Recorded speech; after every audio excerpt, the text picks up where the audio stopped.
So thank you all and welcome. I'll just share my screen with the presentation. And it's lovely to see you all. We have a lot of familiar faces, and welcome to all the new people who have not been to one of our conferences before. We've got an amazing lineup of guest speakers for you. And obviously the theme is partnering with parents. And I'm going to stop waffling and I'm going to do the introduction so that we can get round to listening to these wonderful people.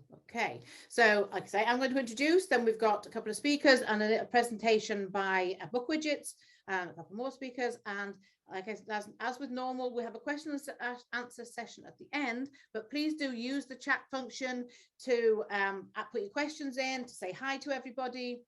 And keep all the messages going in there. There'll be lots of messages added in there for you to follow, and we'll pick out any relevant questions to ask speakers after they've spoken, if that's okay. So this wonderful lineup of speakers. We've got Joanne, who is the head of upper school from Wickham Abbey in Nanjing.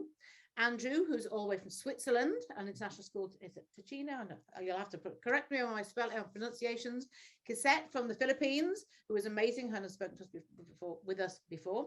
And Oscar all the way from, oh gosh, you know what, I can't see the word, from Istanbul. Sorry, Oscar, it was wonderful to see you. Okay, and thank you very much, guys, for taking the time out to speak to us all. So to introduce the Global School Alliance, for those of you who don't know, hopefully most of you are members and do know that it's an amazing online community with some wonderful members. And our aim is to help everybody connect around the world with obviously the outcome of improving education globally.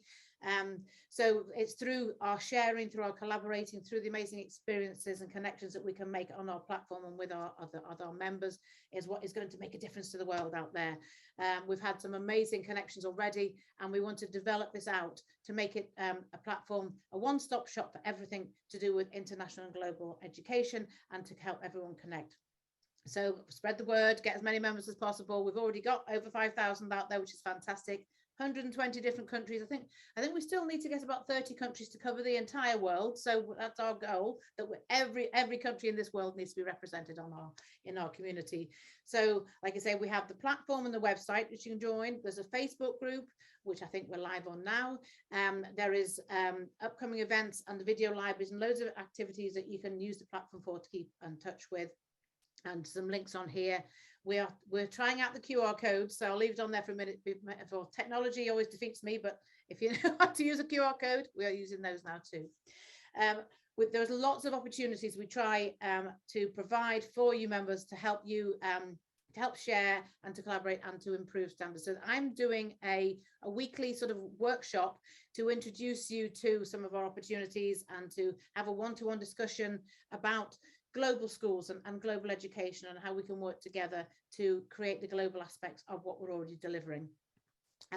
We have online immersion programs because travel is still a little bit difficult and schools are struggling to get out there. So we're putting on immersion programs that are like virtual trips. So we did a Chinese one a couple of weeks ago with a live host in Chengdu, and our next one is from Spain. So we have a live host in Seville who will be delivering sightseeing, cultural activities, interaction with peers in Seville.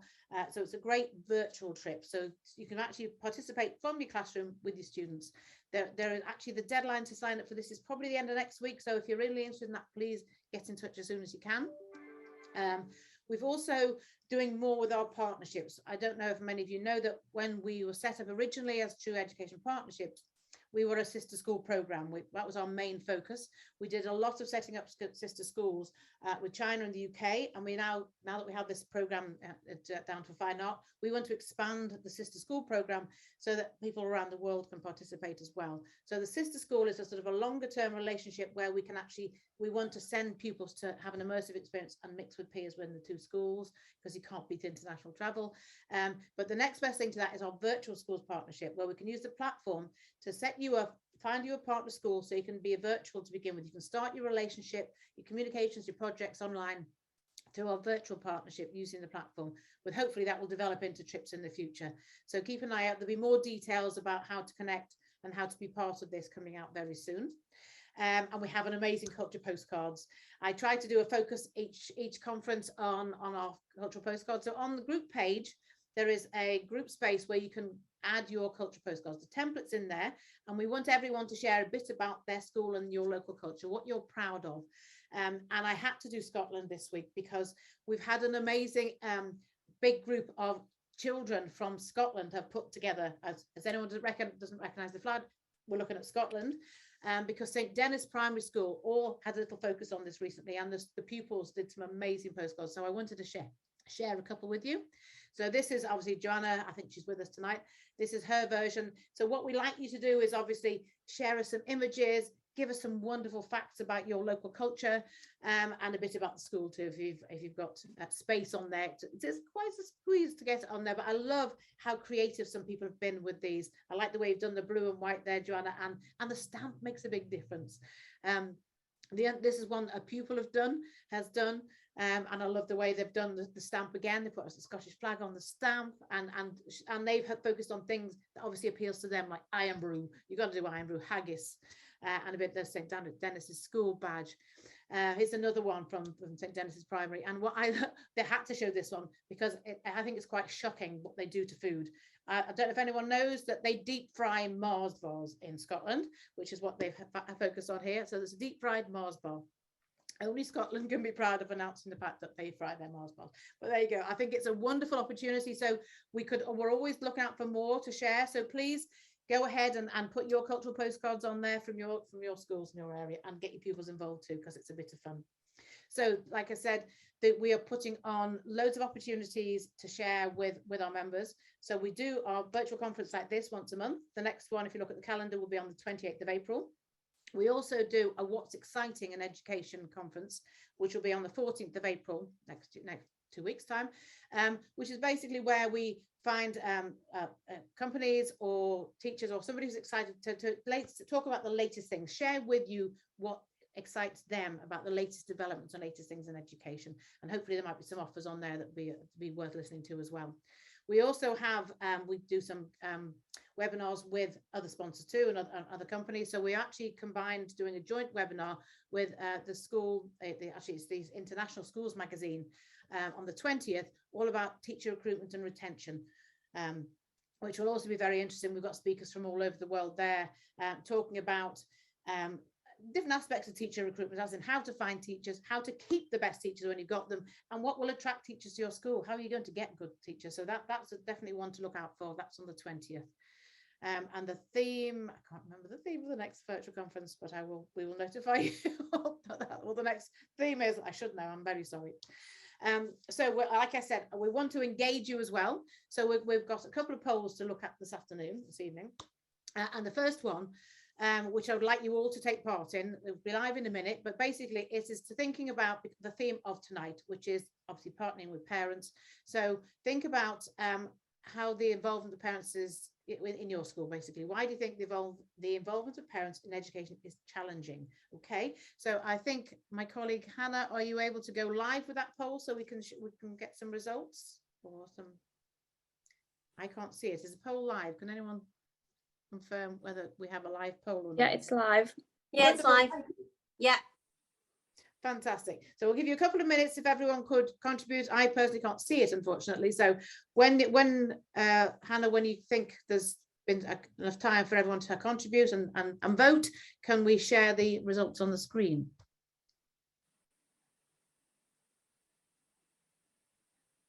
So your choices are shortage of time, lack of understanding, bad personal experiences as a child, or cultural and language barriers. Wonderful. Hannah, do you think everyone's voted?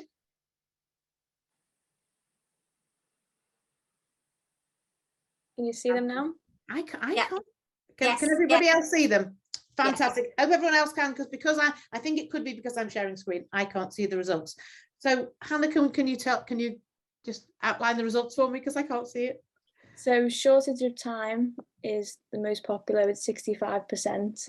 Then lack of understanding, 38%. Cultural and language barriers, 18%. And bad personal experiences as a child is 9%.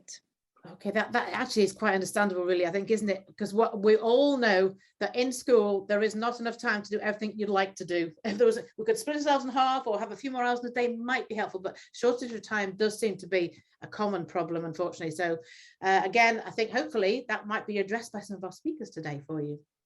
So another engaging activity. I'm giving you a 2-minute warning to all put your cameras on, please. I'm also going to stop sharing so that we can see you as a group.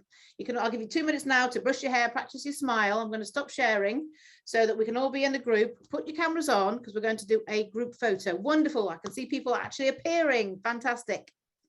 Okay, put your cameras on because you're all going to, my colleagues are going to be taking screenshots and photos of us. So smile sweetly. Don't do what I do and have your mouth open and your eyes closed. Wonderful. Hannah, Henrietta, have we taken some lovely photos of these wonderful people? Thank you, guys. Thank you. I will share again so we don't have to worry about our looks. And you can turn your cameras off if you must, but it is nice to see everybody taking part. So I'm going to stop waffling on now, and I really would like to get on to introduce our amazing speakers. So our first speaker for tonight is Joanne. So Joanne, if I stop sharing, are you okay to take over the screen and introduce yourself? Yeah, I will. I'm going to pop my head down while I concentrate on my other computer. So, and then hopefully it will work and we'll go to full screen, fingers crossed. Maybe it won't go to full screen. It should do. It's just taking its time. Brilliant. Thank you, Joanne. Right, thank you, Tony. So my name's Joanne Lads. I'm the head of Upper School in Wickham Abbey, Nanjing. At the moment, I'm teaching, working remotely. I'm still in the UK. I have experience in independent day and boarding schools over the past 18 years. I'd say I probably have a creative approach in the way I teach, with a focus on people, whether that is parents, whether that is students, or whether that's actually the teachers as well. Pedagogy, I'm really passionate about new ideas, learning from educational research. And I think the place is really important too, especially when you're thinking internationally. Where's the best place for your child to be educated? I love collaborating, hence why I'm here today. And I really like working with people to help me inform decision making and new projects to take the school forward. Learning environments should be really inspirational places that evolves from a vision for the community that you are in. And just a few about my educational background. Really passionate about being a learner myself and showcasing that. So being asked to speak to you today and about partnering with parents. So I always like to start with a why. And then we've got 5 things to look at.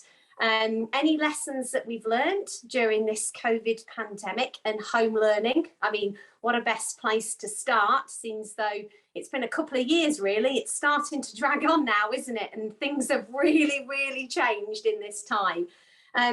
Engaging parents remotely, totally different challenges. How can schools build strong relationships with parents? Some ideas then, and I'd love to hear your ideas as well. So these are just a few of the things that we've tried, and then some tips for working with hard to reach parents, because we've all got them for a variety of different reasons. So without further ado, it's a why. So for me, it's because I'd like to understand my students better. And who understands the students? Well, hopefully your parents have a bit of a different insight to the students than we do. But we want to partner with parents to understand them as well. Why do we want to understand the parents? Because of the relationship that they have. And that relationship with their child and the environment that they're in is going to have a massive impact on their behaviour and their outlooks, their responses, their future, what they think about it, because they obviously spend a lot of time with their parents too, but maybe less than they do in school. So it's that partnership that we're looking at.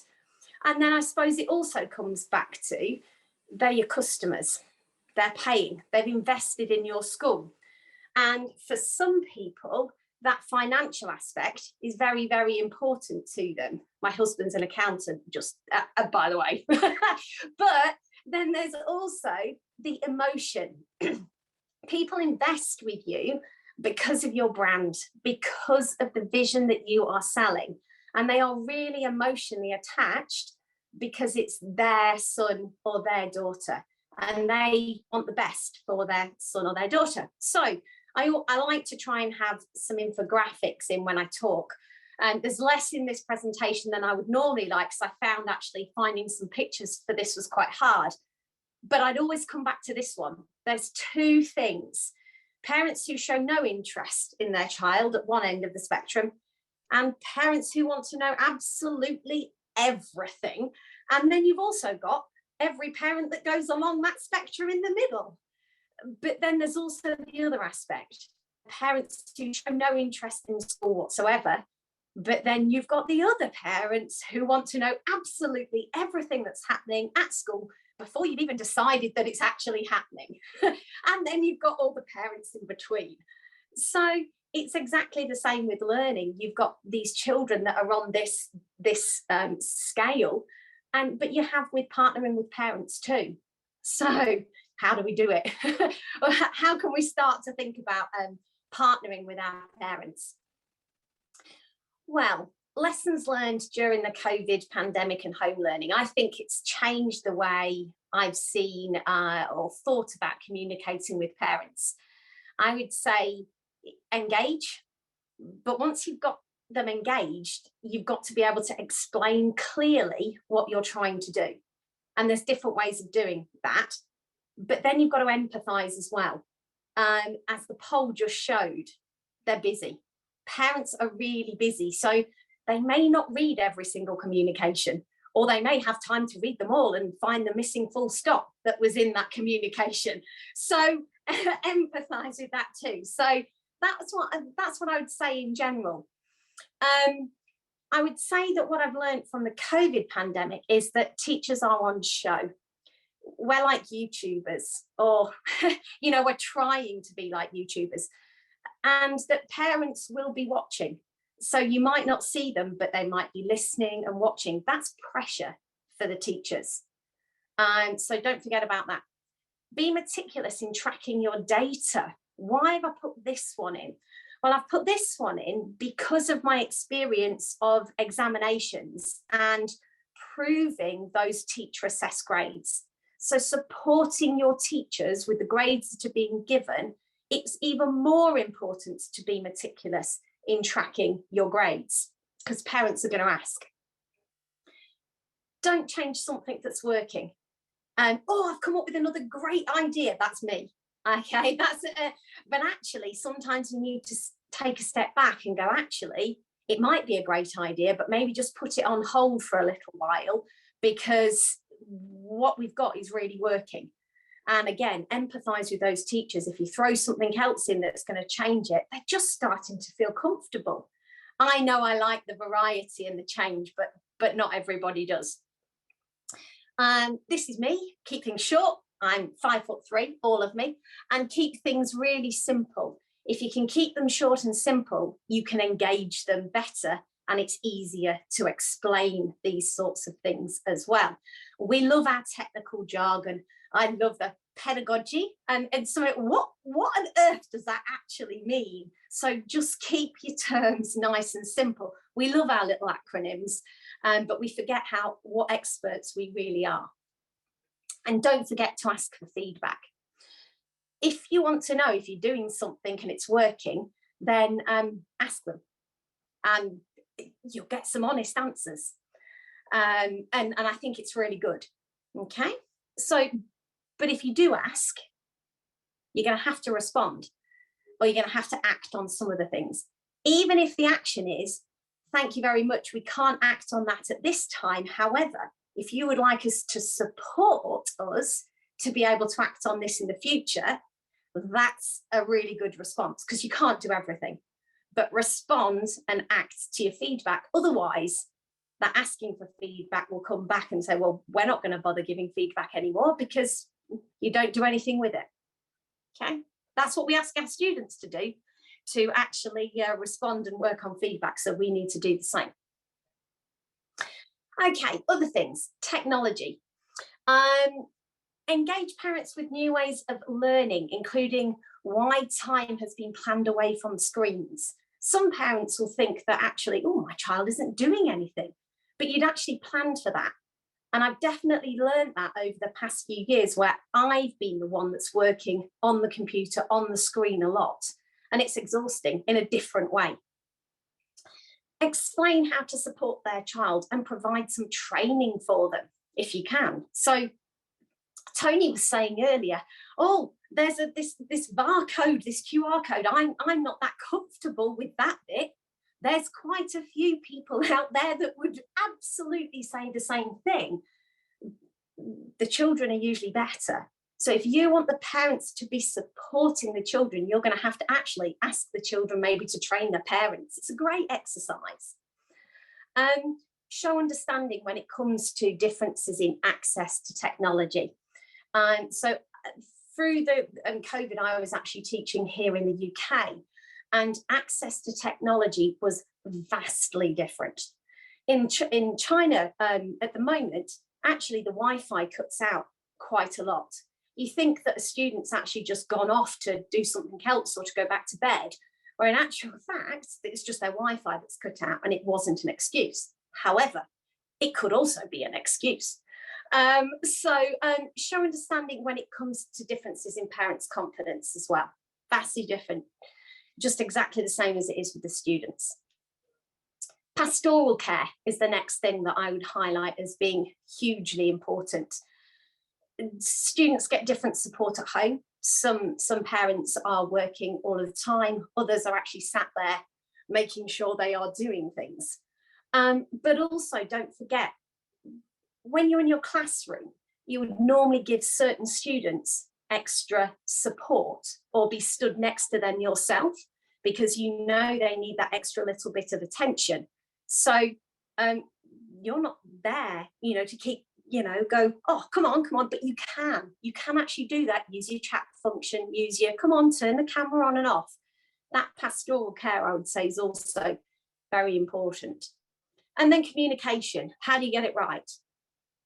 Not too much, not too little. How do you know, why haven't I given an actual amount there? Depends if you're a prep school, if you're a senior school, depends if they're an examination group, if they're not an examination group. It really does depend. So that's where I'm going to come and give some advice on that in a moment. Use different forms of communication, emails, videos, phone calls, websites, and I'll go into that a bit more. Parents of exam classes, they have higher anxiety and need much more communication. Over the last couple of years, I've had to justify and support my teachers in the grades that have been given. The clearer you are in the communication that goes out before those exam grades go out, trust me, the less you're dealing with once that, on exam results day. And less is needed once you've had home learning embedded. In China at the moment, they have a way in which they will just completely lock down for 2 or 3 weeks. And so you have to go to online learning, and then everything opens up again. And then at the end of the next term, bang, you're back into lockdown for another 2 or 3 weeks. Being able to switch on and off really quickly, it gets easier the more you do it. Obviously, it doesn't necessarily get easier for the teachers who are like, oh my goodness, oh no, not again. But it doesn't take them as long to get into the routine. So, engaging with parents remotely. I thought, how am I going to get this across? I just thought, table. Let's just put a table in there. Tables are always good. So what would I do daily if I wanted to engage with parents remotely? Well, we have to take a register. Make sure safeguarding is on track by phone calls if somebody hasn't turned up for something. And I'm dealing with technology issues. Well, I'm not. Don't give it to me. Somebody's dealing with those issues. I would say that daily you need those in your calendar to make sure that's okay. And it's technology issues with your students and with your teachers.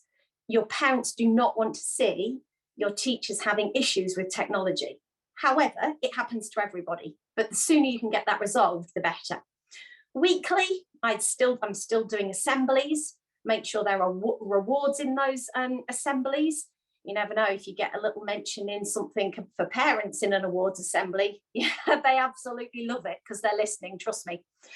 Some sort of summary at the end of the week, whether that's a letter, an email, something that goes out, but put in there a little bit of what you're looking ahead to. So prepare them. The parents are just like the students. If they've got an idea about what's coming up ahead, they feel more comfortable in knowing what they're doing. I do exactly the same weekly. I do that termly as well. So I could say what was coming up for the next term, but I'd also consider, how am I going to do the parent-teacher events online, open events?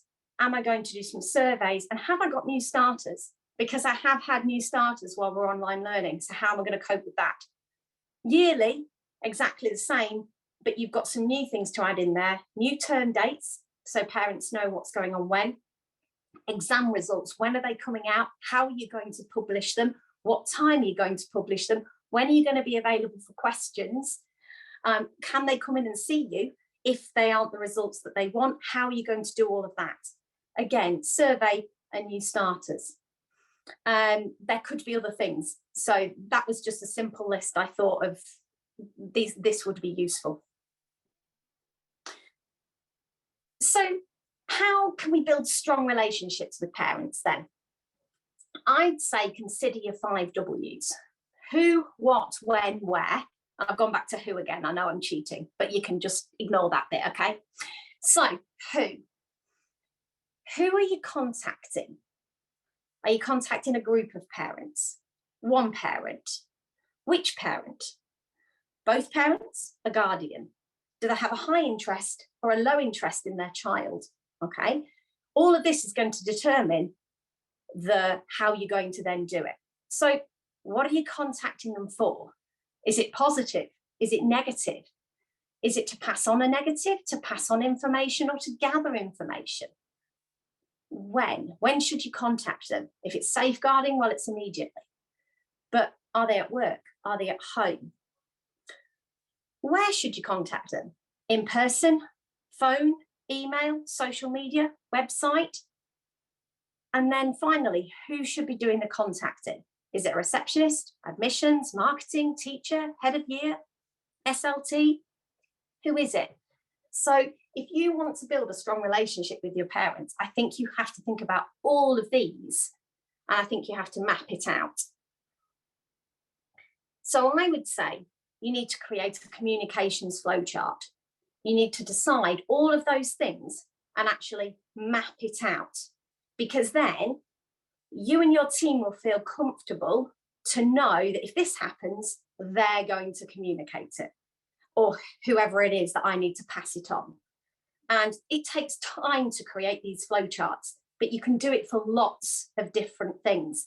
But then everybody knows their place. There isn't a grey area and things don't slip through the net. So some ideas and action plans to improve parental engagement just in general. My first message is sending information to parents isn't communicating, because communication usually asks for things to go backwards and forwards. Okay, so carry out a communications audit first. You will be really surprised how many emails one parent gets. And that was something that was fed back to us right at the start when we were getting used to online learning, because one parent had a child in 2 different grades. And we thought, we were like, we're on this. We've got communications going out. They know what they're doing. They have no idea it's too much. So that's the less is more. So carry out an audit. How many emails are your teachers, your tutors, your SLT, are they all sending? The prep school, the senior school, and then you've got all of your admin team as well. Have a clear communication policy, who, what, when, where. And if it helps, do it in a flow diagram. I'm quite a visual person, that's why I like those. Then be clear to everyone about the strategy and provide a framework for them, because it's great having policies in place, but if you don't live and breathe those policies, they're just a piece of paper that's on the shelf or a file that's in your computer. Should there be in English, parents' first language, or more than one language? What's the branding for your communication? Should it be strict branding, or are you happy with class teachers to be sending emails? Plan a calendar of communications. Now, obviously the ad hoc ones, because things happen, you can't. But if you've got a calendar of communications, at least it helps that those key things are going to go out and you know when. It's all about their child. If you can personalize your communications as much as possible, you will get much higher response rates to any surveys that you want to do, because they feel as if the communications are coming to them. Positives and negatives, you've got to communicate both. Don't always have it that it's just all the negatives. Newsletters, assemblies, presentations, department focus weeks. And send out surveys. But as I said before, don't forget to send out the results of the surveys and any action points from those. Develop effective relationships between teachers and parents at the start of the year. Have you thought about, maybe you already do this, provide an introduction to your staff and their interests. It could be written or it could be a video.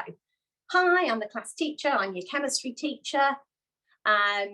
Ask tutors to make contacts with parents via phone or email to welcome families back.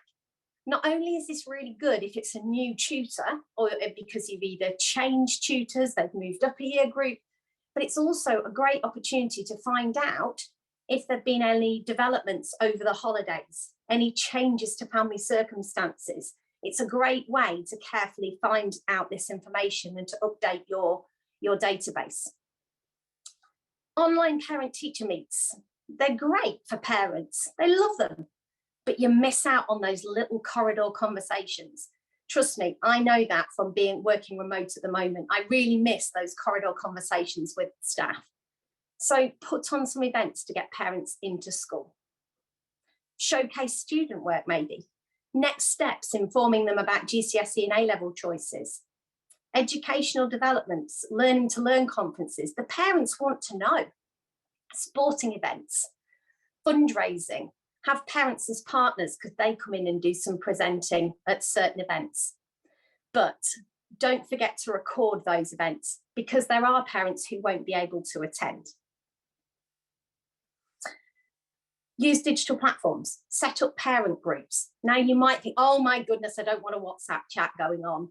I don't want that. However, if you have set up these groups with a parent ambassador in each of those groups, that's communication. You can get that parent ambassador to feed that information to you without you having to be part of all of these groups. They can be really, really brilliant.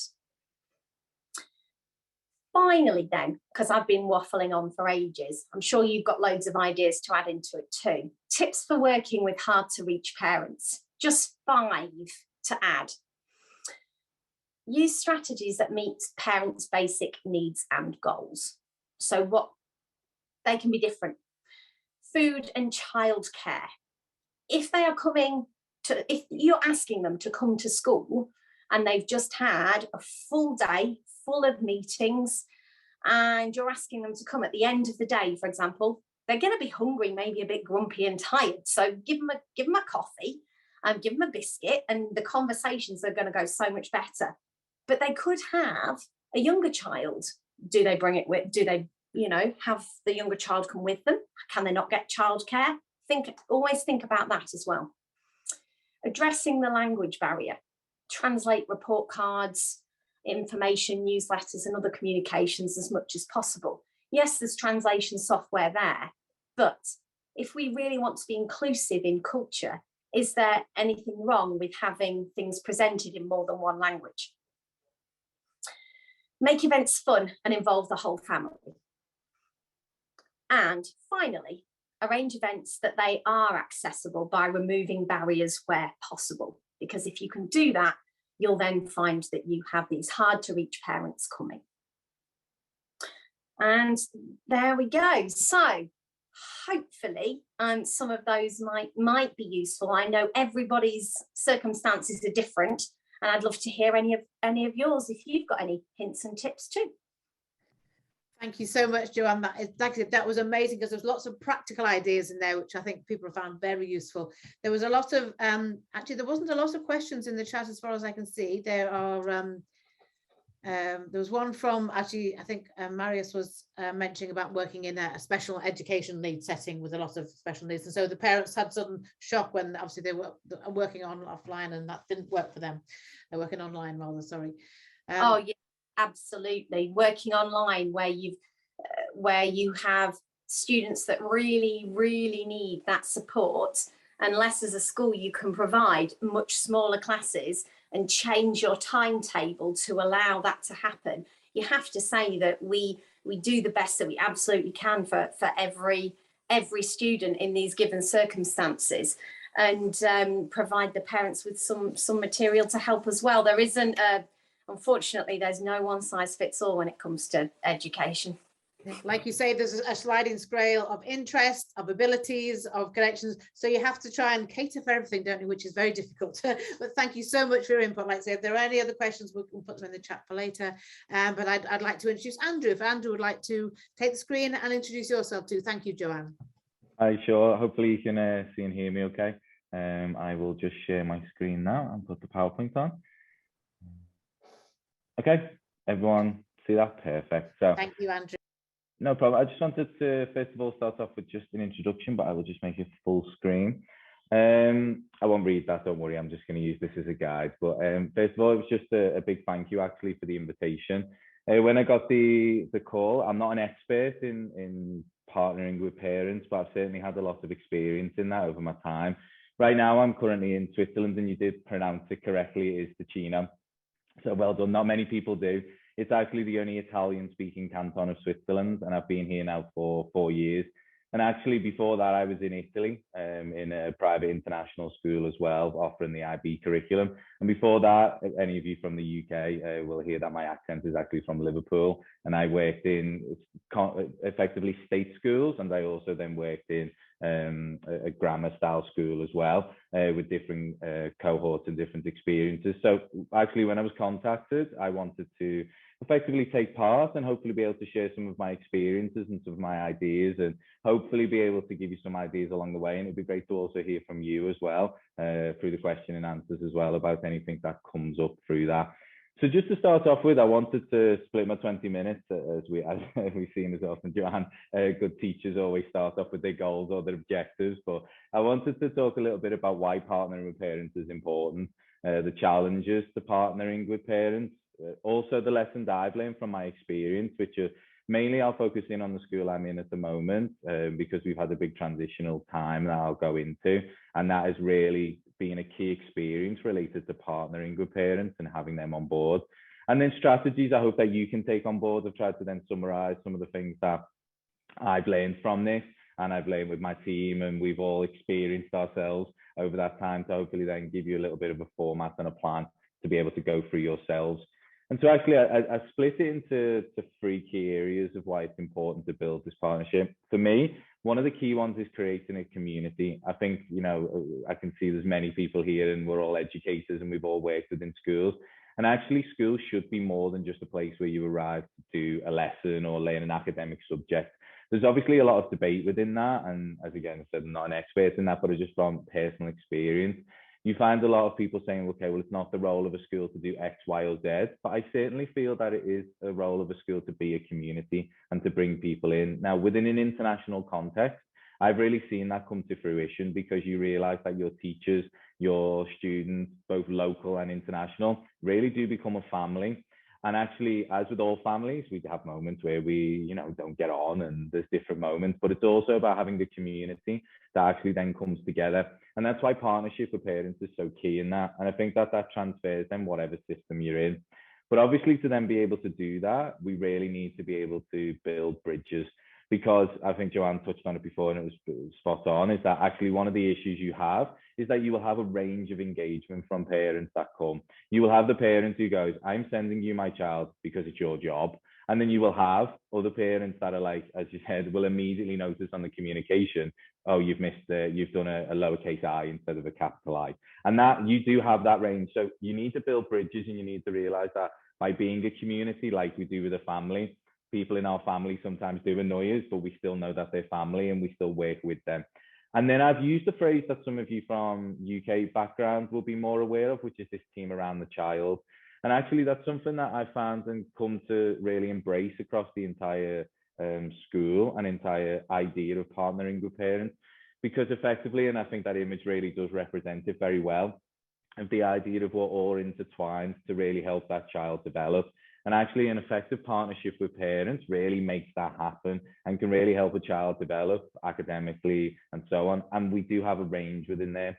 And I think actually, with being a school leader, one of the things I've really found is that actually a really good school leader is a really good teacher. Because when you go in and you see that you have a range of needs and a range of styles, it's really important about being able to bring all those people together in order to help the child grow. And that effectively is what we should be doing as a healthy international or whatever context community you've got. And so within that, one of the things that I've found within the challenges that I've seen actually is that the impact of COVID has massively shifted the parental partnership. I actually feel it's caused some problems with the parental partnership because they also have started to, a lot of parents have shifted their mindset of what teachers are. And a lot of people through homeschooling and the use of homeschooling have them, as you said, see us first of all as like YouTubers, but then have also actually then started to go, oh, well, I'm a teacher, I'm teaching at home. And so when we provided resources in whatever context, within Switzerland, we actually only closed for 30 days. So we were actually very fortunate throughout the whole time that they were very much about getting students back in school. But even within that time period that we had, and colleagues that I've worked with who are now off in different places, etc., is that actually by calling it homeschooling, a lot of parents then went, oh, I'm teaching. And they would then go on to Twinkle or other platforms that are available and be like, oh, well, I've just taught my child maths. And it's very different then that they then start to look at the teaching profession very differently, some parents, and have started to actually see us and think, it's not that difficult to be a teacher. I did it for 6 months, 2 months, 1 month. I was able to facilitate that. So it's something that has actually started to challenge us in a different way. Also, one of the key ones in internationals is the movement of families and how much the parent population can change, because you then arrive with different expectations of what a community could be and also different ideas. And that actually has a huge challenge to how to build an effective partnership. Another one is school cultures. I don't know how many of you, I can imagine many of you being on this call won't have this mentality because you've come here to have a chat with us and come up with some ideas. But I do have come across a lot of educators who say, trust me, leave me alone. I know what I'm doing. And the idea is that there's a barrier. The teacher is there. You are there at home. I am the expert. That's it. And actually, that also leads into the second one of the social media culture, where actually then reactions can be instant now, where maybe you would have had more opportunity to have a sit-down conversation, a development point, a general idea. Now it can be an instant response straight back to the school with an email written in a very social media response. And that can then cause a challenge because often we can then have conversations going on about the school and about what's going on in school that we have no idea about. And we then hit the end of that. And that's where then it's so key to build an effective partnership, parents. Not that you then have a spy in a WhatsApp chat, but you then actually have people who are your ambassadors, who are people who are representing the best interest and will then come and honestly say, go and speak to the school about that. Don't just leave it on WhatsApp or leave it on whatever social media, come and do that. And then also lack of understanding. It's been touched on before, and I'm sure it'll be touched on again. Of educators, we do use a lot of acronyms. We do use a lot of jargon. And also, actually, a lot of understanding from a parent about their child's education is going to lead from the education they had themselves. So if we're then moving forward in different ways and different ideas, there becomes an issue that maybe we're giving them some information that they really don't understand, and they'll either go completely quiet or they'll actually then react against it solely because of their understanding. So that was some of the challenges. And I just want to talk a little bit about my experience to try and overcome some of them. The school I was in it's a 3 to 18 school. So I have a real range of connections of parents from early years all the way up to high school students. And that has been the same in both of my international experiences as well.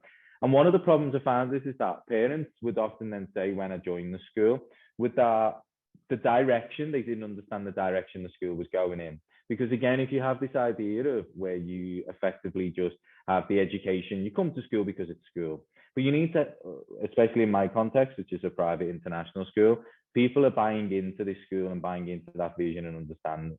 They then, if they don't know the direction, it will then lead to disengagement and disillusionment, which is actually what happened within the context when I first arrived, that there was a lot of parents and staff that had lost belief and trust in the school and then didn't know the direction that it was taking. Also then, a lack of understanding. And that's because we actually offer the International Baccalaureate program, which, if a lot of you know that, it can actually be a difficult one to grasp at times. And actually, if we find a lot of new initiatives in education, can often be very difficult to grasp and understand. And so sometimes it's really important then to really see how to be able to experience that and develop that. Sorry, I just opened the chat and I just lost my pointer. So one of the things is the solutions, and I hope that sharing some of my solutions would then be able to help you think, okay, well, we do have maybe a disengaged parent community or different people. And I agree, the first thing to do is order the community. What we did in order to be able to set the direction, we didn't just want to do this alone. We didn't just want to be the school that came out and went, this is what we're doing, full stop. We wanted parents to be partners in that. We wanted the students to be partners in our direction. And so to do that, we avoided then doing the UK idea of then the CEF, the DIP, and coming up with very complicated educational documents out to the community. We then actually came up with some very simple strategy documents where we then asked them very clearly, what do you think our strengths, weaknesses, opportunities, and threats are in our school? A very common tool that a lot of people use, and teachers can use it, leaders can use it, etc. From there, then, we then came up with this strategy document, which is very clear of, you're telling us that you need to have, we want to have more community events to bring people together on key topics. So then instead of then going, okay, 1.1 says this, 1.2 says this, there's a very clear strategy of this is how we're going to do it. And by launching it as a launch event with parents, we were able to do this face-to-face, but we've then done our new phase now, and we've actually done that via online, very similar system to like what we're doing this evening. Then one of the things is we established a vision across the school, students and parents. And what we did within that, we actually got big groups of parents to come in that was led by teachers as well, because it wasn't just led by the leadership. And what we did is that we got them in big pieces of paper. What is our school? And so from there, they then started to put down, this is our school. Then each line then had to go, well, how are we going to make sure that we partner in this? How are we going to work together on that? And so together as a community, we came up with all the ideas and set up that. And one of the key ones is the setting up of committees of interested parents for relevant sections. So a nice example is it links to the SDGs. We are actually, and you can do this as well, is that I've seen through the work that you do on Global School Alliance about the SDGs. But actually, we have then earmarked ourselves as an SDG school as well. And that came from a parent.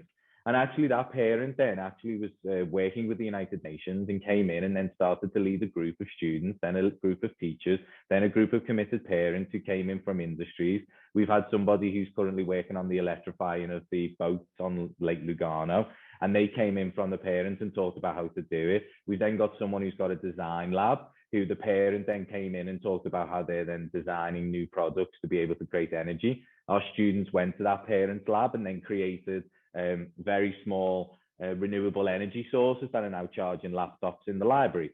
And that was all from parent initiative. And that then showed that the parent voice was so important for us, but they're experts. And by trusting their expertise and using them, they trusted our expertise and respected us more as well. And then also about the short impact, coming up with clear goals with the parents. You know, what is the problems they see? And it's not them pandering to the parents and doing what they want, but it's to then going, well, these are educational goals and how can we do that? Totally agree as well. The improved communication and streamline of platforms. So many times we find in schools that we are using many different platforms. If we can narrow it down to one platform and have one key platform that we can communicate with our families on, the families thank us so much for it, because they really then do become overloaded with too many. And that's because it then helps build trust, build belief, and be open and honest. One of the key things I would like to say in partnering with parents is everyone makes mistakes and every school has a shortcoming. One of the key things is own them and solve them together. Often we can have a mentality of closing down a little bit and thinking, okay, well, parents can be on the other side and are they judging us and they hold us accountable, and they do. But actually, we decided as a school that we wanted to work together as this. We were an entire learning community. And that then was the idea of reassembling the PTA within my experience, which is the Parent Teacher Association, teachers and senior team. And then the idea of community events. We surveyed the parents and said, well, what don't you understand about our school? What don't you? And that links to the lack of understanding. We said, what do you want us help from? And they then gave us updates of, well, we don't really understand your assessment procedures. We don't understand how certain parts within your curriculum work. Could we have more support and more help with that? So what we did is then we actually created a personal development program for parents. So instead of just having this mentality of, oh, well, we have professional development groups within school with different teachers, etc., we created parent community, and they actually then came in and delivered sessions to each other. So we've actually had families come in and actually deliver all about, because with the SDGs, we've got someone who works for, I won't name the company, but they work for a car company. And basically they came in and talked about how they're completely changing their processes. And actually we had a number of parents and a number of students come to that because they wanted to learn more about the area. So they saw then effectively the school as a learning hub, not just for their child, but also for them. They also saw the value. And so that's very much what we did. Then also we did the standards where they were like, we don't really know enough about play-based learning in the early years. What could we do? So they came in and we actually did mock lessons where actually we allowed the parents to become their child for a lesson. We did also get them into the play-based learning within the early years because a lot of them were like, especially being in an international context, some families arrive and go, well, my child should be doing X, Y, and Z because in another system it does. So we brought them in and said, but this is how it works. It's very difficult to explain a play-based learning to a CFO of a company. It's very difficult of what they're doing with the child. So you bring them in and get them to experience it. Then, as we said, the platforms, and we split our communication patterns into simple, easy, with medium engagement, basic engagement, and high-level engagement. There was engagement where some parents will literally look at the photograph of their child and go, they did this today. Then there's drop-down menu where it then gives more detail linked to, okay, well, this is why they did what they're doing. And then there's underneath a very clear link to the assessment that they were doing. But the parent then can engage at whatever level they want. And we tried to move our communication in line with what we see on social media and different factors to then see that, okay, let's try and get that engagement so each family can feel they've understood what we're doing. And then effectively, the key one is that a conversation in the car. One of the things that a parent will do at the end of the day, picking up their child, will say, what did you do? It's really key that the school helps the child be able to have that conversation, because normally a child just go, not much. But we need to then actually say to them, and we need to have that exit task at the end of the day, because as I used to say to teachers is, I know it's 5 minutes where it makes it a little bit difficult because you're adding an extra task, but you'll see the difference, because when they get in that car and go, yeah, we did this today, we did this and we went over this, the parents will just feel that ease and that comfort, and then we'll be open then to have that really positive partnership with you of when you have to maybe have the difficult conversation of actually they're not quite getting X, Y, or Z. And so that's something that we really brought in. I've tried to just summarize it in a few strategies, overview of some of the things. One of the key things is establishing a vision. If you need to establish a vision of your school in general of what it is, so your parents can understand that and buy into that. If you don't have a clear vision of the school, and I understand we all do have our promotional visions and we have it all on there, but it's very important that we live and breathe it, and that the parents have then been into sessions or had opportunities to contribute to what they see they can contribute to the vision. With the platforms then, really make sure that they are simple, accessible platforms.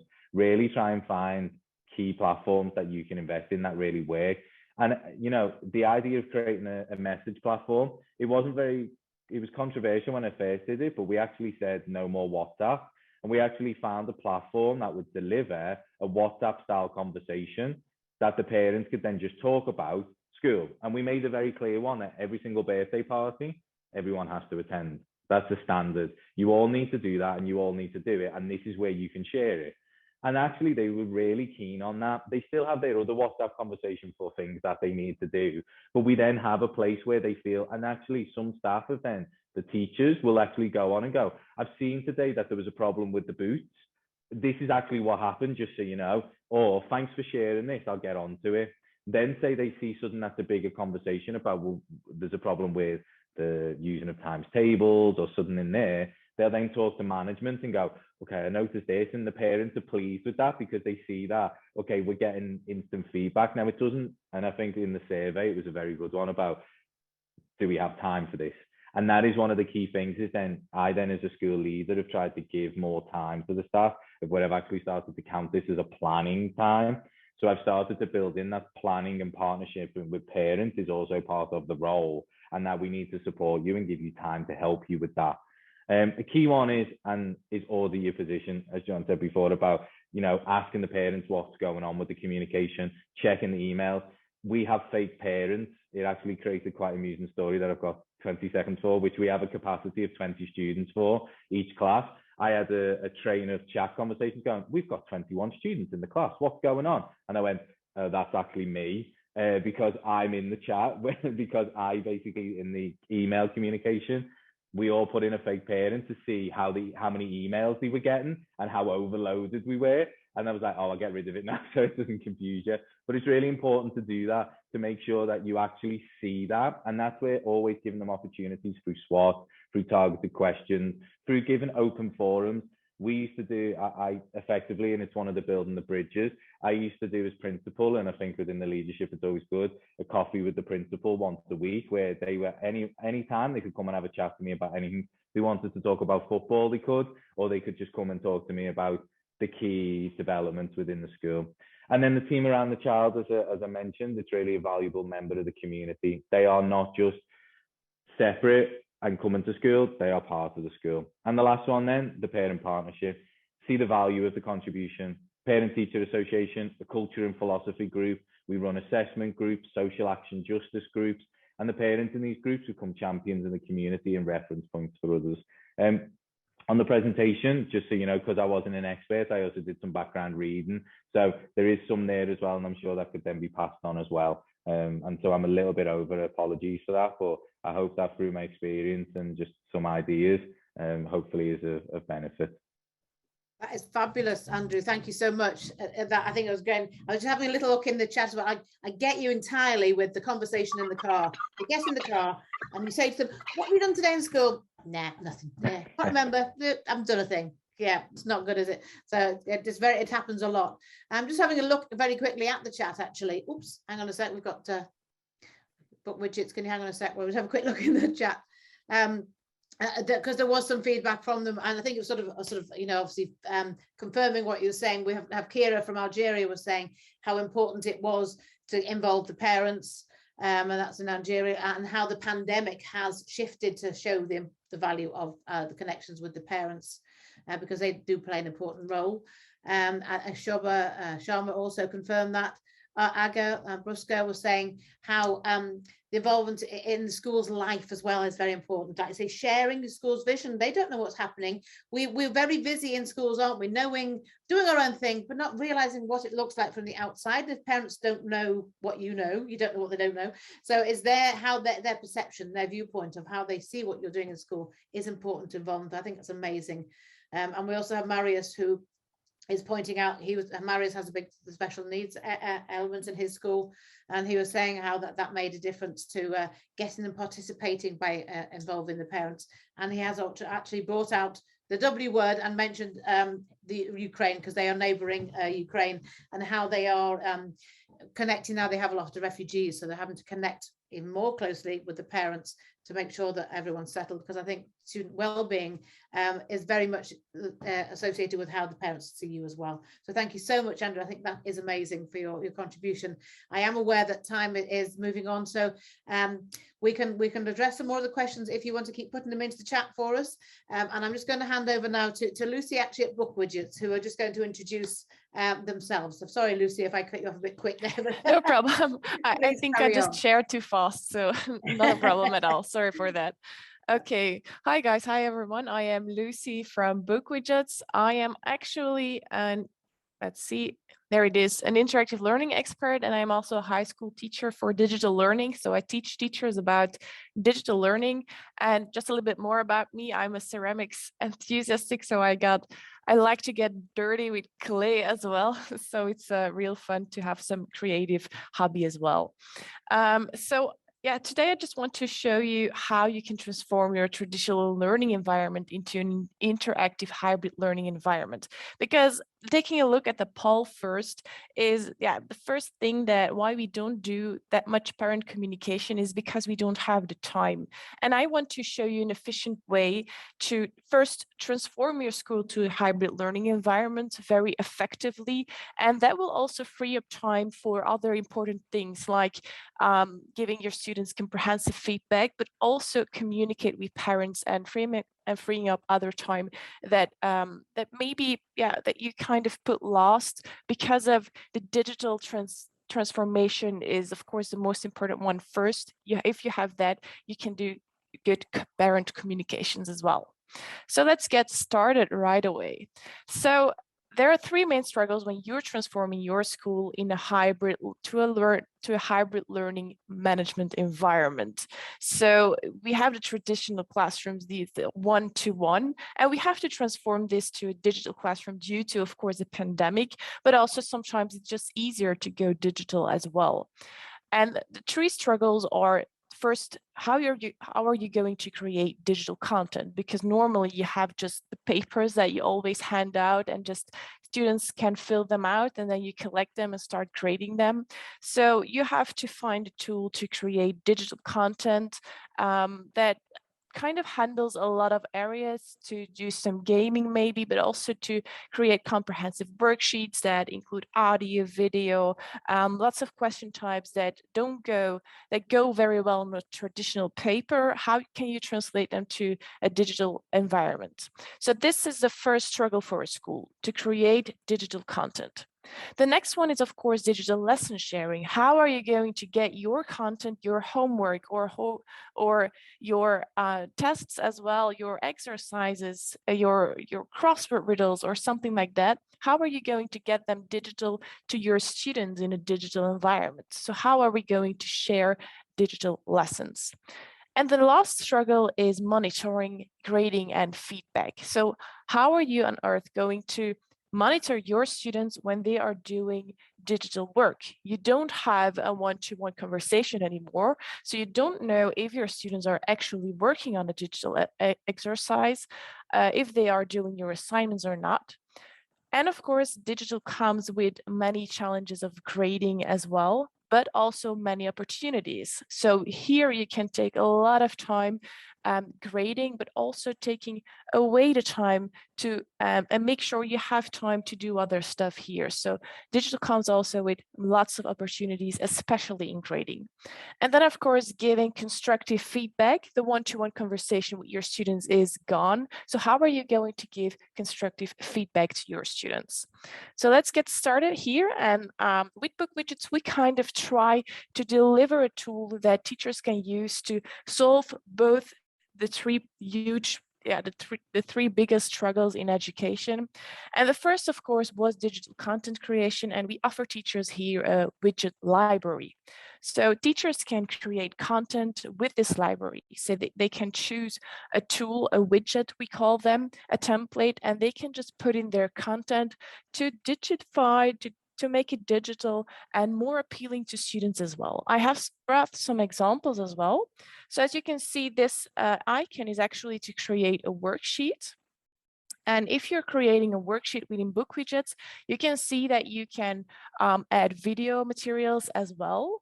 You can add some multiple choice questions, but you can do much more. So Book Widgets have 35 different question types, and 30 of them also get automatically graded. So again, it will take less time grading and more time for communicating with parents, of also sending back feedback to your students. So lots of opportunities just in one worksheet. If you want to create assignments, but also digital whiteboards, you can ask your students to put in pictures as a response to your question.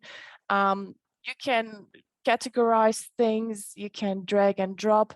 There's even a crossword riddle question, and lots with images as well. And one of my favorites is also the speaking exercise, the audio recording button, where students can actually practice speech from home. So they just click on this recording button. They try to do a dialogue when they have to go to the store and they have to order some vegetables. They can do it and just speak it here, and teachers can listen to it and give feedback afterwards.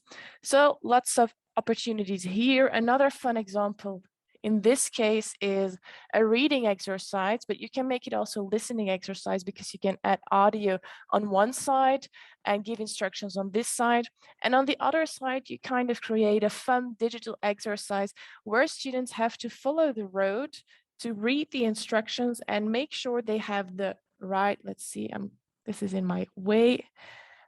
Make sure they kind of take the right path to the red car. Like this, they can just draw it. Here they have to mark it as an X and then go back to the right car. And this is something students can just send over to the teachers. They click on the envelope and teachers receive it and can start grading and give feedback as well digitally, which is way more efficient than just collecting all different papers. So these are just a few examples. We have a library with about 40 different content templates. So you can do anything from creating games to creating worksheets, exams, or even tests. That's interesting here that you can use it for all kinds of teaching. And it doesn't matter what course you teach, you can also use it school-wide. Every teacher can use this one. Then, of course, we're going to digital lesson sharing. How are you going to share these exercises with your students in a digital environment? We've built learning management integration. So normally schools go back to the learning management environments like Google Classroom, like Microsoft Teams, and so on. And with the integration, teachers are actually able to create, share, and review digital assignments within their trusted learning management environment. So you're actually creating a complete hybrid classroom with just two tools: a learning management environment like Google Classroom and book widgets to create, share, and review the content. The last puzzle piece is, of course, monitoring and grading and feedback. And I'll start with monitoring because it's hard to get an overview of what your students can do when they are creating digital exercises, even if that's in the classroom after a device, when they're behind a device and working on the device, or from home when they're doing homework, or when they're teaching, when you have to teach from a distance as well. So you can monitor your students live when they're working on the digital exercises. And this is a little bit how it looks. So let's see. So you can actually see what students are busy. Also the automatically grades, you can see them as well. So you can see which students are up front, which students are kind of handing in wrong answers as well.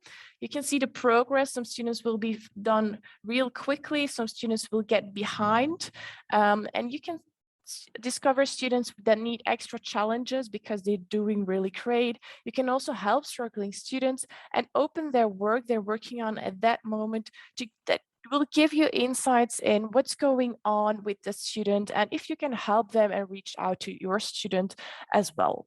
So this is kind of a good formative monitoring tool as well. You can also organize some word games, races to the top in this crossword riddle, which is really fun to just project your screen for the complete class and maybe take anonymous surveys as well to just say something and ask your students to give an opinion as well. So this is actually the live monitoring tool that you also get within book widgets. And then, of course, here it is, you have to grade work. So students are creating digital exercises and they handed in the work. So now it's your turn to start grading it. As I've already said before, many of these templates are automatically graded. So it's really easy to give digital feedback. This is actually the grading dashboard. You just click on a student that handed in the work and you can add some comments which are meant to give feedback for the student. So if there's a spelling mistake, you can just say it. You can also add comments below every question. You can mark things correct if you don't agree with the computer. And you can still override the scores as well if you don't agree or you made a mistake. You can also give a summary and just jump to the next student to take a look at the grading again. We've also entered some interesting filters, so you can already hide correct answers immediately for all your students, so you don't even have to look at that and just focus on the questions they have wrong and give feedback on the questions they have wrong as well. So that makes it really interesting. And then of course, you're going to send back the feedback to your students within the learning management environment. And you can also choose what kind of feedback you will send back. Can the students see the points, the grades, or can they just see what they have wrong and right and try it again? Can they see your feedback? Can they see the right answers as well? You can choose all those kinds of things for the complete class or for the individual students.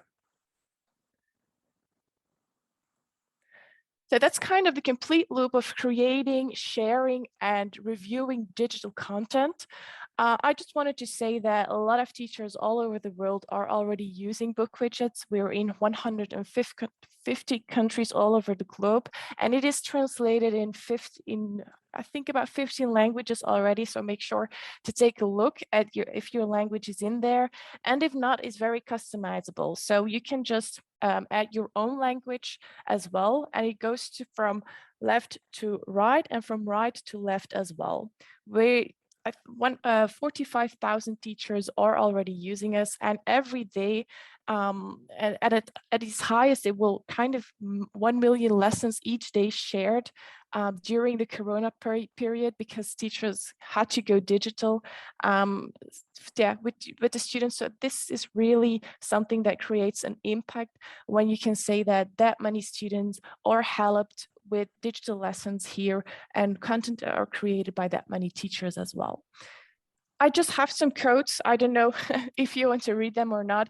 It might be interesting to, if the slides are handed over or not, to just take a look at what other teachers are already saying and how they are using book widgets inside their school, especially during the Corona pandemic. But they also learned that it's really useful to keep doing it this way, because it's a huge time saver, and your focus as a teacher doesn't go to grading anymore. So you can do other things as well. Your focus will go to giving feedback, comprehensive, meaningful feedback, and also open up conversation with parents, because now you have the time.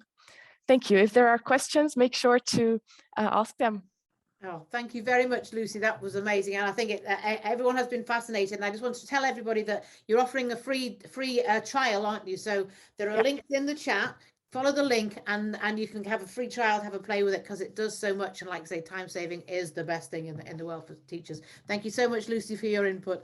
I'm really aware that Cassette has been waiting for us in the Philippines, and it must be nearly your bedtime, Cassette. So I'm going to ask you to introduce yourself and carry on. Thank you, Lucy, and welcome, Cassette. Thank you. Okay, so hi everyone. Can everybody hear me properly? Yes, thank you.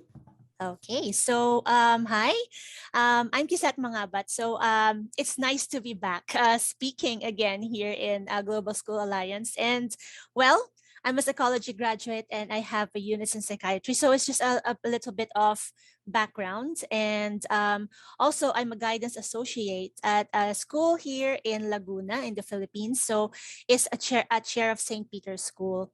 And guidance associate is like a school counselor, but then also we are also in parts of the academic staff. Now, well, I'm also an ambassador PRO for Global School Alliance, and I have also made a group here in the Philippines called Young Minds Philippines. Okay, so that's it for my introduction. So before we proceed to about parental engagement, let me tell you this about the situation of online learning and the thoughts of students and parents and teachers here in the Philippines. So I got this from Rappler in at YouTube. So I'll just play the video. I think it's just around 3 minutes. So I hope that it will also, the sound will also be heard. Okay, so there you go. By the way, even before this pandemic, our education system has already been facing a lot of... Sorry. Yeah, I think the video is lagging. Okay. So bear with me. So if if there's a Tagalog word or a Filipino word, there's also a caption in English.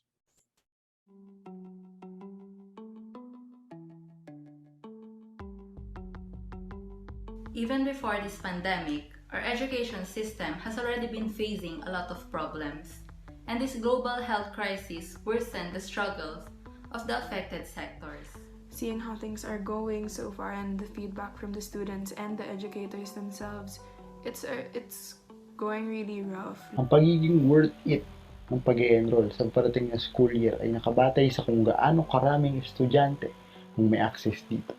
Online education costs so much, and our parents aren't earning. How are we supposed to pay? There are just some concerns na hindi naman masasolve through online classes, unlike sa face-to-face learning na tinatawag natin. I am still not prepared to think about academic requirements when we are in the middle of a pandemic where my health and the safety of my family are at high risk. Having said that though, I still believe that an academic freeze is not a viable option right now, because the students, to have a sense of normalcy, they actually need interactions with their fellow classmates as well as their teachers. Worth it pa na mag-enroll? Opo, worth it naman na mag-enroll po ang mga bata ngayon.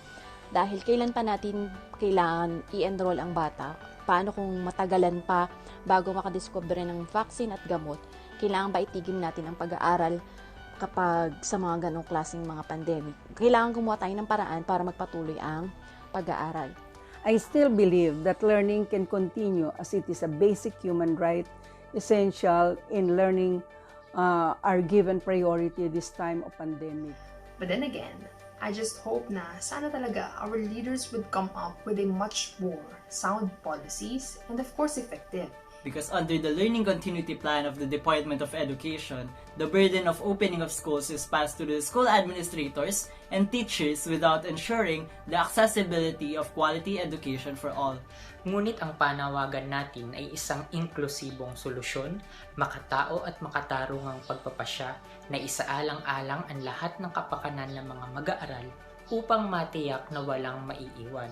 Sa muling pagbubukas ng mga klase ngayong darating na Agosto through online classes, nakikita natin na ang edukasyon natin ngayon ay isa ng pribilehiyo. The Department of Education should reconsider their decision and keep in mind that education is a right and should not be a privilege. Because there are going to be several students left behind, and we can't settle for that. Personally, the challenges that I'll be facing this school year would be the use of the gadgets, the computer, the internet connection, because it's going to be very difficult to be online for very long periods of time. As a working student, I will not have an access to internet kung di pa ako pinagdalhan ng wifi o ng modem ng company na pinagtatrabahuhan ko. Wala kaming internet. Wala kaming gadget. Baka mahirapan kami talaga. That is not the type of education that students deserve. One student without access is one too many. An education that's only for a few isn't education at all.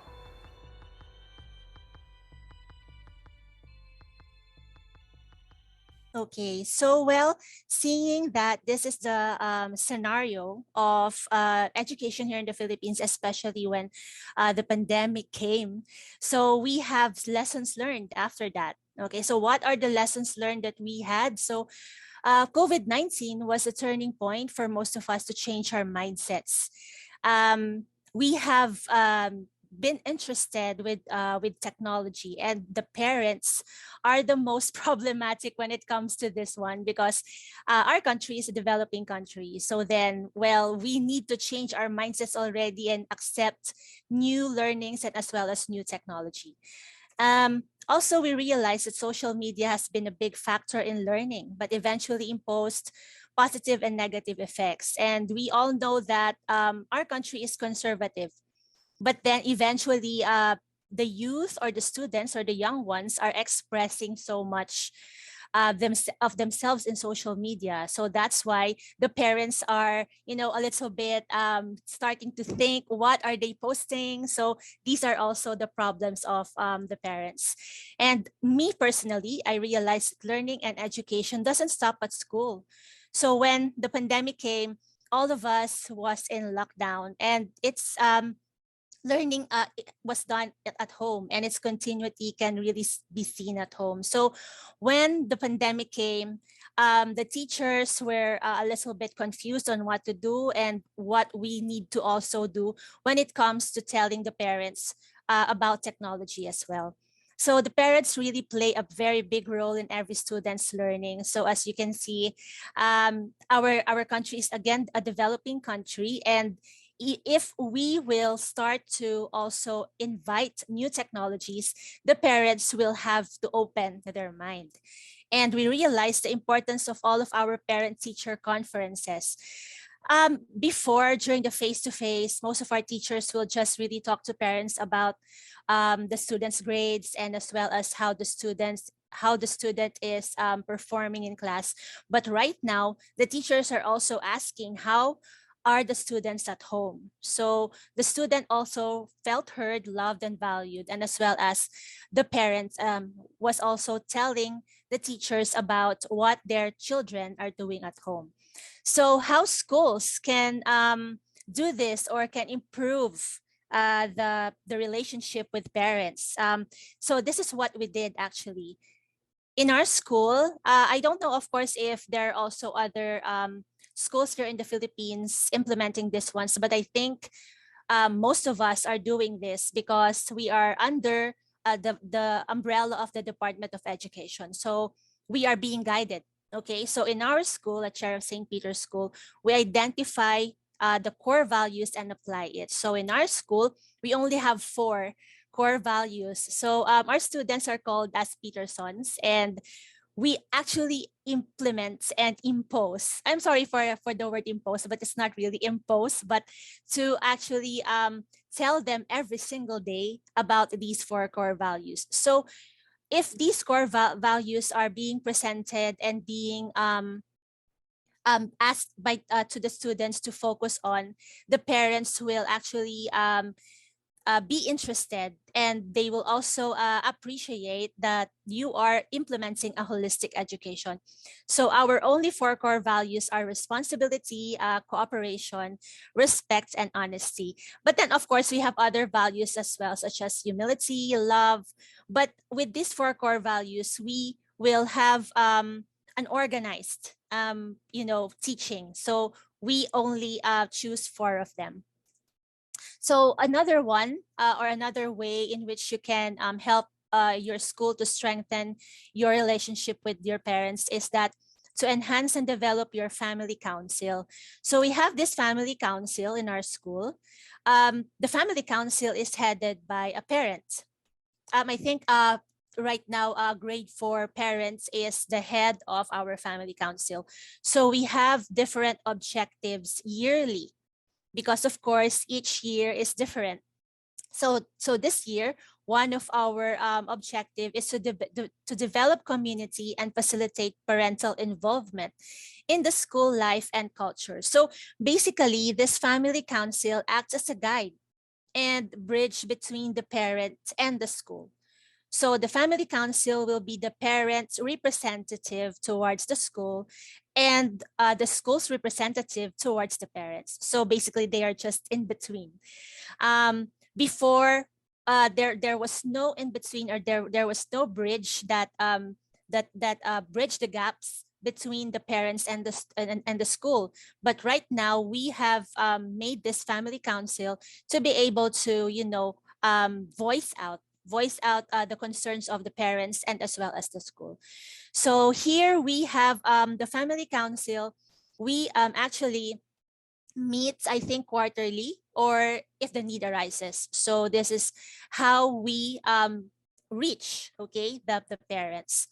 Also, we work with parents through the parent-teacher conference. And of course, all of us here educators, we already know this.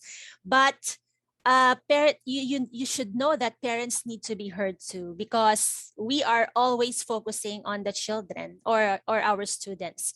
But then we need also to know that parents need to be heard, because we tend to just see them as our customers or as someone who pays tuition fees. I'm just speaking here in the Philippines in our private schools, but then we need also to see them as human beings. And we should not ask only about the child's performance in school, but we also need to find time to know about their relationship. I heard about Andrew saying a while ago that the child would if you will ask the child what he does in school, he will just say I don't know. Or if the child will really speak out what happens in school, the parents will be able to also open up, okay, her thoughts about the school as well. So you need to know also the relationship that's going on in every home or in every situation that the parent and child has. And also we need to work with them, not against them. So sometimes there are parents that would bring about concerns or talk about concerns, and we suddenly became very argumentative. So we need to also lessen that one, and to increase our understanding towards them. Also, we teachers, we tend to always speak, and sometimes we not let the parents speak. So please do not speak all of the time. So let them speak too, because they might also have other suggestions that would help, okay, in the education of their children. So if they have also suggestions, make sure to implement it. Some schools might just say, okay, so if that is your suggestion, we'll try our best to put that on notes. But then a year after, the suggestion was not yet implemented. So I do hope that some of the suggestions your parents have, make sure to implement it. And then be gentle but firm and strict with time, because sometimes when we talk to parents, we tend to be chatty all the time, and then we're not also sometimes gentle, we're very, very strict. So yeah, we sometimes need to also check the time, and as well as be gentle with them. And parents, again, yeah, are human beings and not just customers to attend to. So yeah, so this is also the ways, okay, in which the school can strengthen the relationships. Now, what can we do this year as well? Again, we teachers, we need to have objectives. So this is our action plan, again, to improve relationship with parents, to strengthen parental cooperation, and to build long-lasting relationship with parents. So I'm focusing on my program, which is the guidance program or the school counselors program. But then also our teachers are also implementing another program for our parents. But for me, I think in our school, I will have to improve the parent-teacher conferences for the next school year. So maybe I will be talking a lot more about mental health during these conferences. As part of also my program, I'm a mental health advocate. And also, as we all know, after this COVID-19 pandemic, we know that the next pandemic, as they are saying, is the mental health pandemic. So we need also to check on the mental health of the parents. Always call parents when the child fails to come to class. So there are also instances where on online setup or blended learning setup, the child doesn't go to school. They will just maybe log in and then they will sleep or they will turn off the camera and then they will sleep. So of course you need to have a strategy of knowing that one. And if the child fails to always to communicate with the teacher, then you have to call the parents already. And you also have to work with the family council to ensure that the parents are valued. So if we always have meetings with the family council and the parents, they will feel they are valued. And also we need to remind the students that they are heard too, so they will listen to their parents. Sometimes if we are always focusing on the parents and we are talking to the parents, that the students might feel threatened. So they will be thinking that, oh my God, my parents is so strict, mommy is so strict. What is my teacher telling my mommy? So again, we need also to remind the students that we are talking to their parents just because we need to have a betterment, okay, of their future, and not for them to feel threatened. So what are the tips for hard to reach parents? Well, physically, here in the Philippines, I will be showing to you a video again later on. By the way, the next video will be in Filipino, but there's an English caption below. So our country is an archipelago, so it has different islands. By the way, also before when I was speaking also before, I have shown a video about beaches, but right now I will be showing to you the situation in which our country also is divided into islands so that the parents cannot be reached. Okay, so here's the video.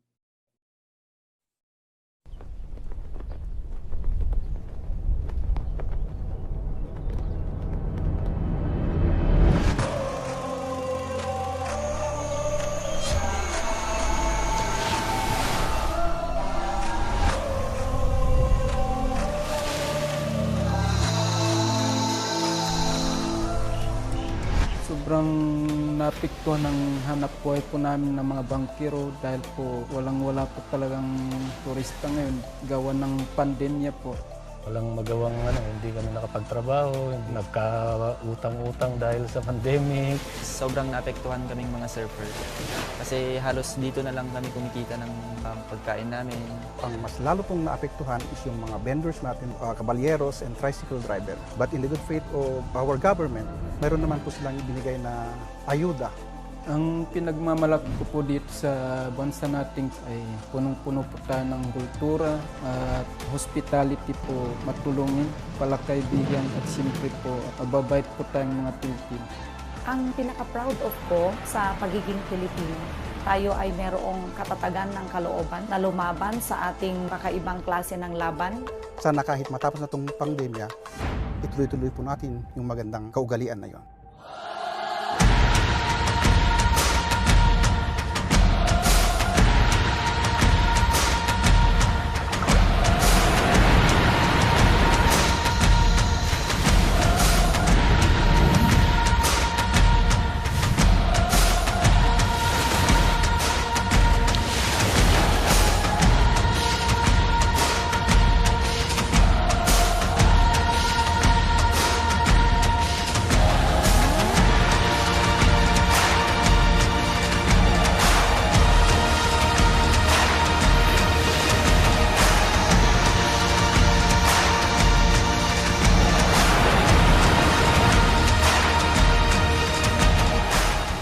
Pag natapos siguro itong pandemya na to, unti-unti muling sisiglang Pilipinas para sa turismo po.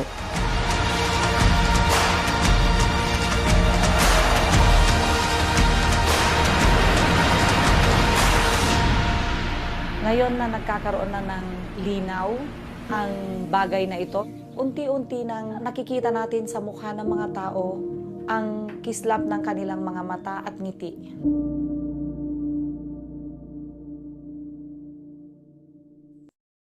So there you have it. So if you can see, our country, there are different towns and cities and islands. And so then we have parents that are literally hard to reach physically. Okay, so we also have tips for hard to reach parents physically here in the Philippines.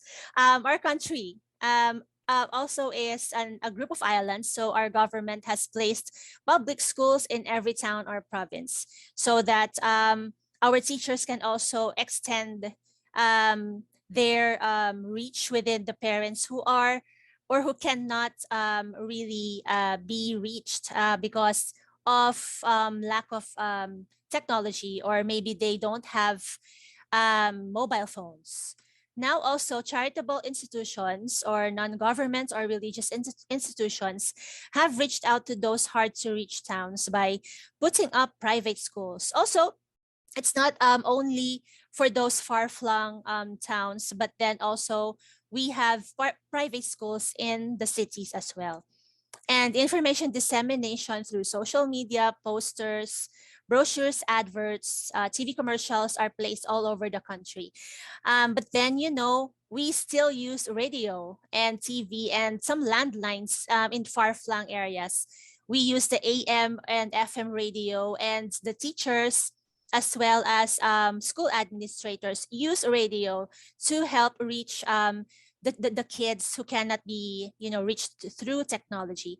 And then the parents also, find it hard to be able to send their kids to school, especially it's the pandemic. So they use radio and landlines to also talk to the teachers. And for also, some teachers do house to house. So some teachers would go from house to house, and then they would talk to the parents, or how the parents will be able to work with them through the modular approach. So we have these modules, and then we will just give it to them, and then hopefully that the parents will be able to understand. But then some parents are also not educated, so some parents will just really ask how it is, and they will of course just let the teacher do their part. So some of our parents are also letting the teachers do their part. Then they won't just what do you call this, they will not stop the teacher from helping the child. Now, but what exactly are hard to reach parents? So, well, sometimes it's physically. So the tips are in the previous slide, but then there are also mentally hard to reach parents. There are also parents who need help, okay, because maybe they are very busy with work, or maybe they are also cannot understand the instructions, or there are also parents who are not mentally there but physically there. So what we do, we just give webinars, preventive programs for their mental health. But then of course we have to limit, okay, our role, because schools are for children, and also we have to think of their children first. We cannot just really reach for their personal problems. So we just need to have full understanding with them, and to have more time for them, for especially in this case that the pandemic has really given them a lot of problems, especially with their jobs, and also with them thinking of how they will be sending their children to school. And some of our parents are really busy with work. So a while ago there was a survey, and one of them is what is your challenge in reaching the parents? So yes, some parents do not really have the time, so we just send them letters. If parents do not have emails, or do not even have laptops, or do not have technology, we just really send them snail mails, or of course professional email letters, and emails as well, and text messages. But we do not stop there, because we really call them, or we go to their houses, so as to help them also understand what is going on with their child. And some parents also do not really care at all, so they will just say, okay, it's up to you, I don't care what you will be doing with my child. So if my child passes, it's okay. If my child doesn't pass the grade level, it's okay. So there are also parents that are like that. So if you know that they don't care at all, so maybe we are the ones who will just extend the parental factor, in which we can show the students love and care instead. So yeah, there are really also parents like that. Okay, so anyway, I will just end my presentation with a quote: behind every young child who believes in himself is a parent who believed first. So we really need to improve our parental engagement, because, we need to work with parents nowadays, because the home and the school are both now the learning environments of every student. So thank you again. And yeah, okay, have a nice day, everyone. Thank you, Cassette. Once again, you've made us all very jealous and wanting to be in the Philippines. That video was amazing. Come on in. The Philippines is open now to tourists. All the time. I will be there soon. I was just having a quick look. I think one of the comments actually, and Lisa mentioned that the state counterpart to what you're talking about, the family councils and things, they have a general parent-teacher association, which is similar. And I like the fact that it represents the voice of the parents, but they're also part of the school planning team to involve them in the planning and what happens in schools. I think makes a big difference too. I think Mohammed Waban also mentioned about home culture. Again, that is another big bridge and another big issue to talk about as well, isn't it? The fact that the culture at home can be very different from the culture at school, and I think it's educating both, which could cause, I don't know if you wanted to mention anything about home culture or some of the speakers. I'm just aware that poor Osgo is still waiting to talk, so I don't want to carry on for too much longer. So what I'll do is I'll make a note of any other questions in the chat, and I'd like to invite Osgo to present, because I know you've been waiting very patiently. Thank you so much, Osgo, and thank you, Cassette. Are you okay to share, Osgo? I hand over to you. Okay, yeah, I'm sharing my screen. I think you can see it now. Thank you. Okay. Well, I'd like to thank the organization team for inviting me for this event. I'm so happy to be here, and the previous presenters have shared valuable information and ideas on the topic. Thanks to them as well. Well, could you make it presentation mode a little bit? I think it's just on slide mode still at the moment. If you can press presentation. Okay, I'm doing it. Thank you. Just a second. It's okay now, I think. That's better. Thank you. Okay.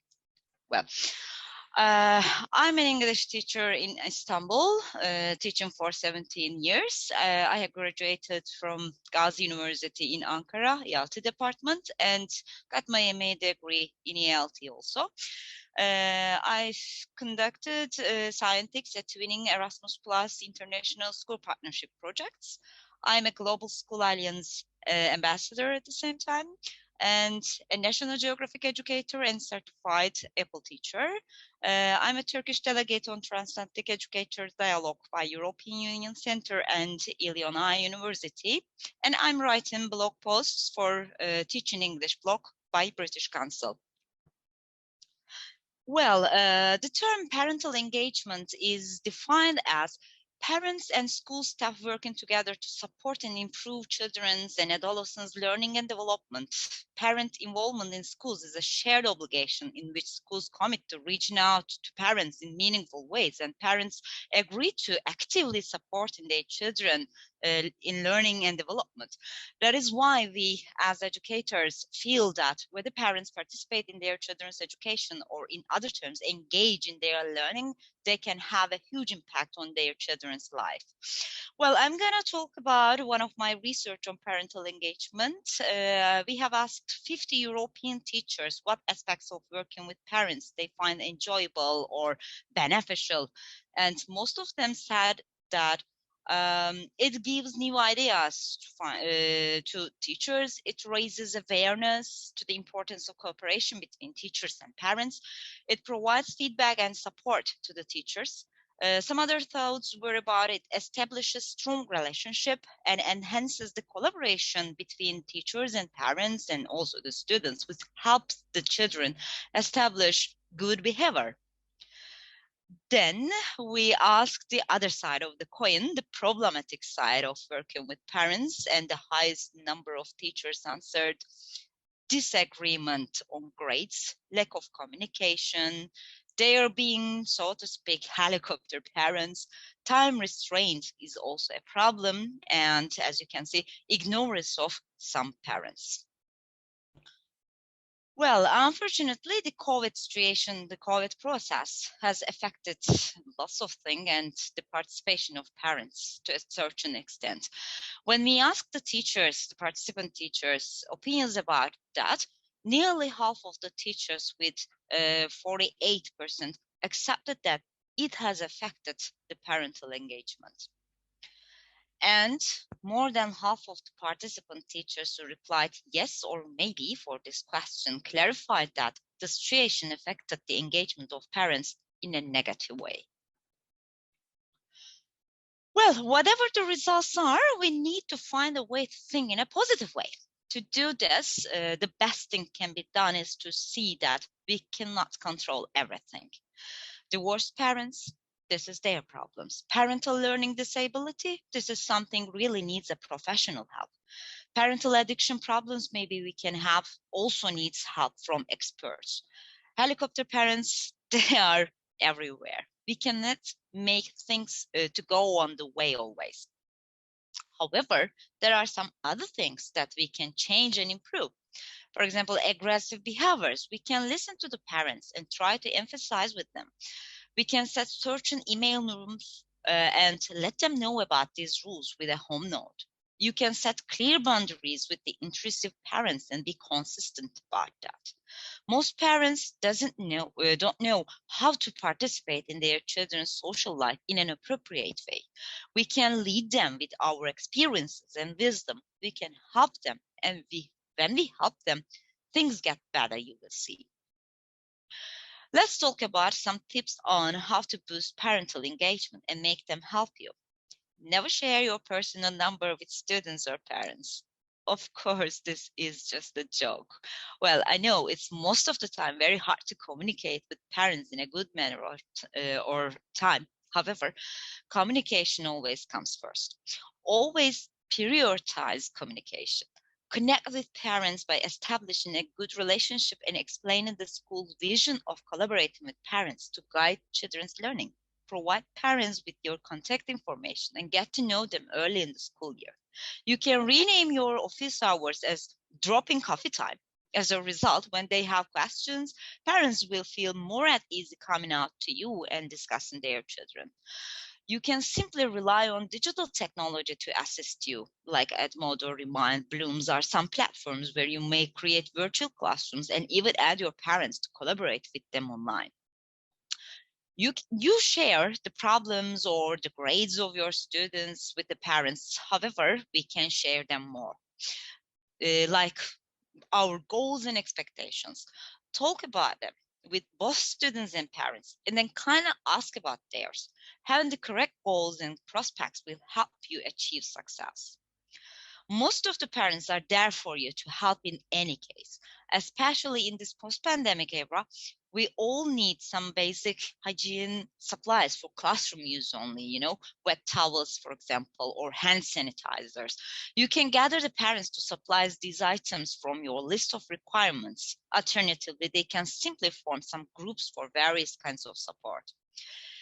You can engage parents by offering a variety of activities and frequent opportunities to fully involve them, such as providing parenting support, increasing communication with parents, creating volunteer opportunities, supporting learning at home, encouraging parents and to participate in school decision making, and collaborating with the community. You can have parents from a wide variety of professions, such as a doctor, an engineer, a carpenter, and so on. So you can plan a STEM careers day, for example, and invite your parents to speak about their careers. I can tell you that they will enjoy talking about their superpowers. You may assign the next take-home Thursday assignment as a task to complete with a parent-led reading circle. Both the youngsters and the parents should read the same book, but in different chapters, and create a visual summary. Or they can just prepare some questions to ask each other and record them while discussing the book's plot. We all require the help of our pupils' parents. When they do, please express your gratitude and assure them that you appreciate their assistance, just like they do when we help their children. Well, what are the advantages of parental involvement? In our survey, the teachers who participated in the questionnaire answered that with 40%, the students are more likely to have higher grades and test scores when their parents involve. And 25% of teachers said that they have better social skills. 15% of teachers said they attend school regularly, and 10% of them said they show improved behavior, and 10% said they adapt well to school. Well, this is very important. All of these are just offers, ideas to share with you. I'm certain that you better know the type or the way of boosting your students' parents' engagement, and it's certain that providing this in school is not an easy issue, but trying will do not any harm to anyone. We can do it. Thank you for your time. Thank you so much, Özgür. That was amazing. Again, it's so nice to see the different perspectives. And I was having a quick look in the chat as well. People are getting more involved in the conversation now, which is amazing. And I think that there has been a common theme that it is so important to communicate with parents, to appreciate the parents, as they are very much part of the children's learning when we look at the whole children's learning. There have been quite a few comments actually in the chat I've noticed from schools about children with special needs. So I think we definitely need to do a conference on how we reach children with special needs, with additional needs as well. So for those of you, especially like people like Marius, when we're talking about lots of special aspects, I think we'll have a conference purely on that, and we'll get some of you back in to talk about it. I was just having a quick look. Again, it was people like Khalil. I don't know if you want to mention there that they're saying they had an awful lot of focus in the schools themselves was all about, you know, exams and the curriculum, and they forget about the well-being of the children, which is very important, because without the well-being they don't learn either. I was just saying we do have a few minutes if anyone would like to ask questions to the speakers who are still here, to Osgo and Cassette and well, I think the others, I'm not sure if the other two are still here, but if anyone has any questions from the chat, if they'd like to unmute maybe and ask the questions themselves, we have a few minutes. Would anyone like to unmute and ask any questions? Please shout out if you do, or put your hand up, please.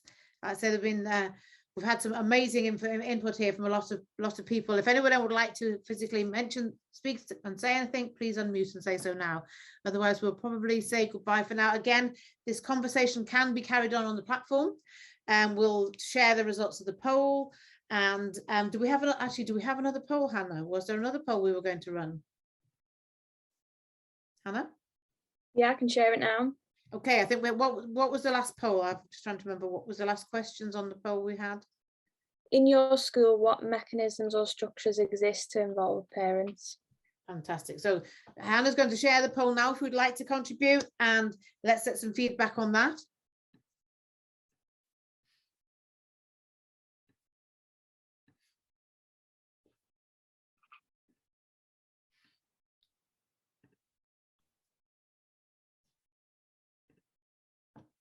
Do I need to share the screen, Hannah, to be able to show the results? I didn't see the results. Or are you able to? If I share again, if you could maybe send me the results and I can share that. Did you say you were going to send me the results? Or in fact, Hannah, it's probably easier if maybe you tell us.